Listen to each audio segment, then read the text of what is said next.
ACL या घुटने के दूसरे लिगामेंट्स की सर्जरी में हम ग्राफ्ट को कुछ स्क्रूज की सहायता से फिक्स करते हैं। जब भी मैं पेशेंट को ACL या दूसरे लिगामेंट सर्जरी के लिए सजेस्ट करता हूँ तो उसके मन में ये सवाल हमेशा आता है कि मुझे कौन सा स्क्रू लगवाना चाहिए, मुझे किस स्क्रू के लिए जाना चाहिए।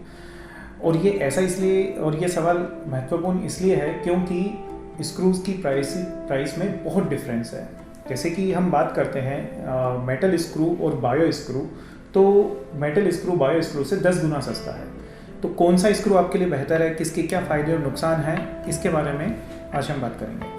मेटल स्क्रू जो है ये टाइटेनियम के बने होते हैं। इसके फ़ायदे ये हैं कि ये एक बहुत ही स्ट्रॉन्ग फिक्सेशन देता है जिसके ऊपर और कॉम्प्लिकेशंस रेट इसकी सबसे कम है।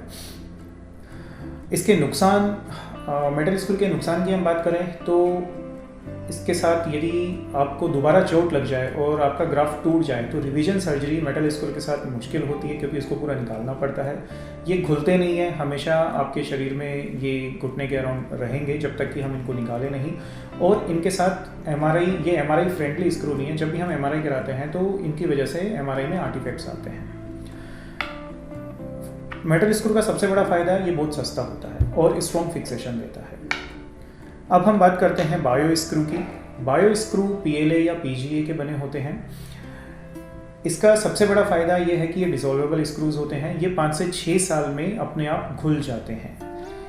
ये MRI फ्रेंडली होते हैं, एक्सरे में दिखाई नहीं देते हैं और MRI में आर्टिफैक्ट्स नहीं आते हैं, इसलिए इनके ऊपर MRI बड़े आराम से की जा सकती है। इनके नुकसान ये है कि ये एक स्ट्रॉन्ग फिक्सेशन नहीं है। कॉम्प्लिकेशन रेट्स की हम बात करते हैं तो कॉम्प्लिकेशन रेट मेटल और बायो स्क्रू के साथ ज़्यादा है। बहुत सारे रिसर्च में जैसे कोक्रेन रिव्यूज़ या जो मेटा एनालिसिस होते हैं उनमें ये प्रूव किया जा चुका है कि कॉम्प्लिकेशन रेट्स जो हैं वो बायो स्क्रू के साथ सबसे ज़्यादा होते हैं।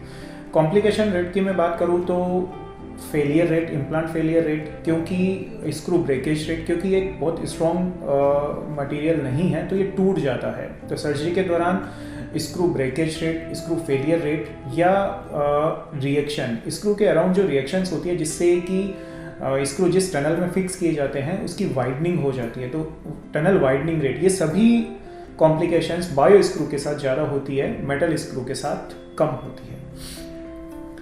तीसरा स्क्रू जो होता है वो होता है पीक स्क्रू। पीक स्क्रू के साथ कुछ फ़ायदे हैं और कुछ नुकसान हैं। ये बायो स्क्रू की तरह ही MRI फ्रेंडली होता है और ये टाइटेनियम स्क्रू की तरह स्ट्रॉन्ग फिक्सेशन देता है। नुकसान ये है कि ये भी घुलता नहीं है, ये हमेशा आपके शरीर में रहता है। इन तीनों की हम पोस्ट सर्जिकल रिकवरी के बारे में बात करें कि सक्सेस रेट, तो सर्जरी का जो आउटकम है कि आप वापस कब खेल पाएंगे या आपका घुटने की स्ट्रेंथ या आपके घुटने की मूवमेंट सर्जरी के बाद कैसी रहेगी, ये इन स्क्रूज पे डिपेंड नहीं करता है। आप किसी भी स्क्रू को चूज़ कर सकते हैं। सर्जरी का आउटकम आपकी सर्जिकल टेक्निक पे डिपेंड करता है कि आपकी सर्जरी किस तरह से की गई है, न कि इस बात पे कि आपका कौन सा स्क्रू लगाया गया है। बहुत सारे रिसर्च में ये दिखाया जा चुका है कि सर्जिकल आउटकम इन तीनों के साथ बिल्कुल एक जैसा होता है। मतलब आपकी रिटर्न टू स्पोर्ट्स या return to pre injury level है वो इन तीनों के साथ बिल्कुल एक जैसा है। तो कौन सा स्क्रू मुझे किस स्क्रू पे जाना चाहिए?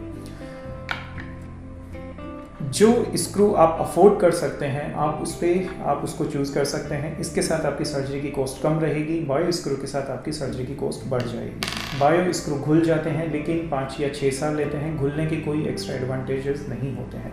ये स्ट्रॉन्ग फिक्सेशन होता है, कॉम्प्लिकेशन रेट कम होती है, लेकिन ये घुलता नहीं है और नहीं घुलने के कोई नुकसान नहीं होते हैं। आपको अभी भी कोई कन्फ्यूजन है कि which screw you should go for, तो आप अपने सर्जन से बात करिए कि ये आप इतना अफोर्ड कर सकते हैं और वो आपको सजेस्ट करेंगे कि आपके बजट में कौन सा स्क्रू आपके लिए सबसे बेहतर है। Thank you.